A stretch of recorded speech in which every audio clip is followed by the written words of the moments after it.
राहत साहब को हर तरह से याद किया जाएगा। उनकी शायरी के साथ उनकी शायरी को कभी भी भूला नहीं जा सकता। जब तक इंसानियत जिंदा रहेगी तब तक राहत साहब जिंदा रहेंगे, ये मेरा मानना है। और हम राहत साहब को लगभग जब से होश संभाला, जब से शायरी की ज़रा भी समझ आई, तब से हम उनको सुनते आ रहे हैं। और उनको बहुत खूबसूरत शायरी, चाहे वो मोहब्बत की शायरी हो, चाहे कौमी एकता की शायरी हो, चाहे हमारे मुल्क में जितनी तरह की बुराइयां व्याप्त हैं उनके खिलाफ हो, चाहे किसी भी जहाँ जहाँ भी इंसान की ज़िंदगी जिससे भी ताल्लुक़ रखती है वहाँ पे राहत साहब की शायरी मौजूद रहती है। बस उन्हें पढ़ने की ज़रूरत है, उन्हें सुनने की ज़रूरत है और गुनने की ज़रूरत है, और उसे ज़िंदगी में उतारने की भी बेहद ज़रूरत है। जैसे कि राहत साहब कहते हैं कि ज़िंदगी नाम को हमारी है, ज़िंदगी नाम को हमारी है, आखिरी सांस भी तुम्हारी है। मेरा मानना है कि इस एक शेर में न जाने कितने दीवान भरे पड़े हुए हैं।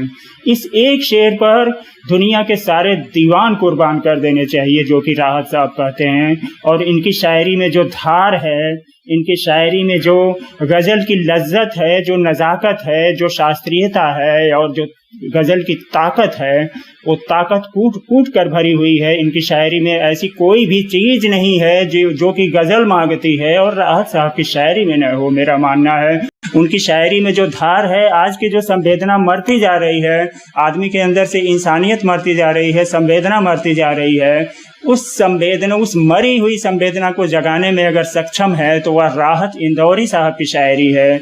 जैसे कि वो कहते हैं, कौमी एकता पर उनका बेहद खूबसूरत और मशहूर शेर है कि सभी का खून है अपने वतन की मिट्टी में, सभी का खून है अपने वतन की मिट्टी में, किसी के बाप का हिंदुस्तान थोड़ी है, सभी का खून है शामिल यहाँ की मिट्टी में, किसी के बाप का हिंदुस्तान थोड़ी है।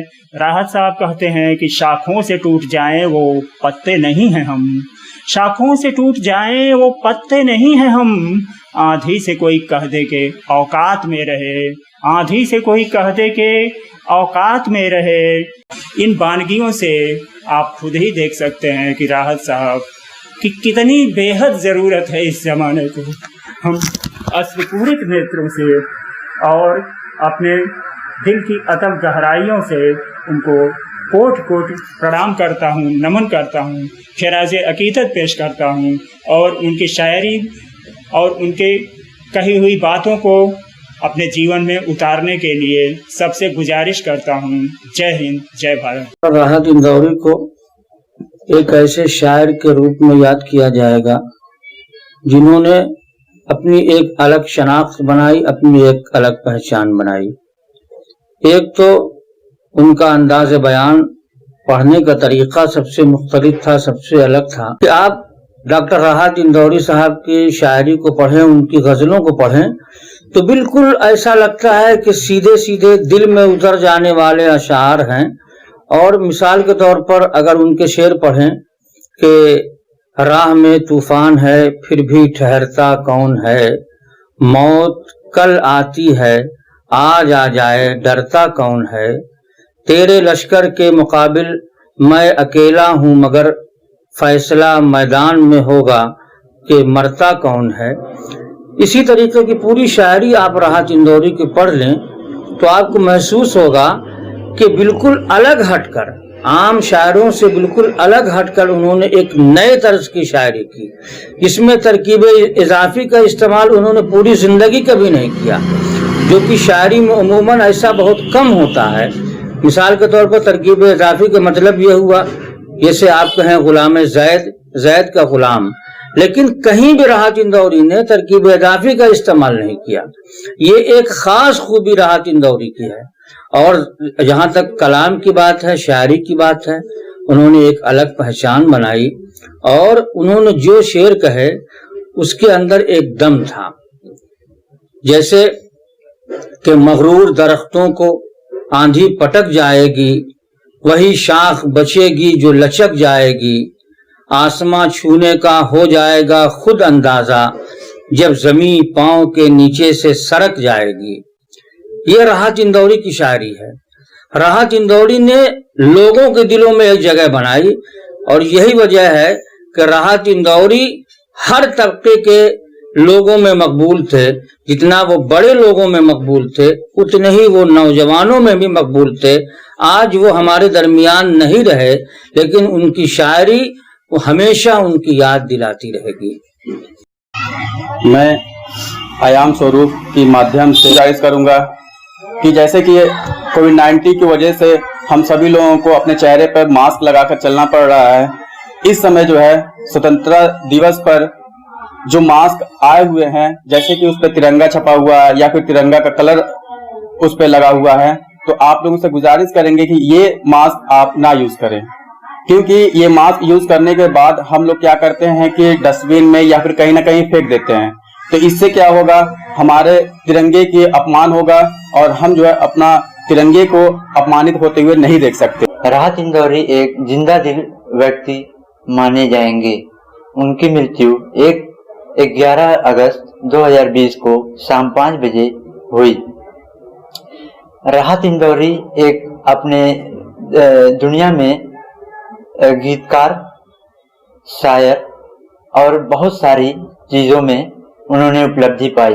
राहत इंदौरी साहब एक बहुत ही नेक और सच्चे ईमानदार व्यक्ति माने जाएंगे और राहत इंदौरी उनकी पूरे देश में शायर की दुनिया में आपने नाम अर्जित किया। राहत इंदौरी साहब का एक बहुत प्रसिद्ध गजल ये है कि सभी का खून शामिल है इस वतन की मिट्टी में, किसी के बाप का हिंदुस्तान थोड़ी है। एक दो लाइन मैं उनके लिए कहना चाहूंगा। शायरी अब उनकी रोएगी क्योंकि अब कलम उनकी सोएगी।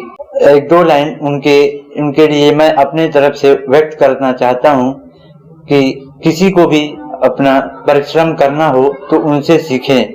और दो लाइन उनके लिए और हम अपने आवाम से ये कहना चाहते हैं क्योंकि ये है कि अगर सब कुछ मिल जाए जिंदगी में तो तमन्ना किसकी करोगे। अगर सब कुछ मिल जाए जिंदगी में तो तमन्ना किसकी करोगे। कुछ अधूरी ख्वाहिशें जिंदगी जीने का मजा देती हैं। डॉक्टर राहत इंदौरी एक शख्स का नाम नहीं है, वह एक शख्सियत का नाम है। और डॉक्टर राहत इंदौरी आज हमारे बीच में नहीं है।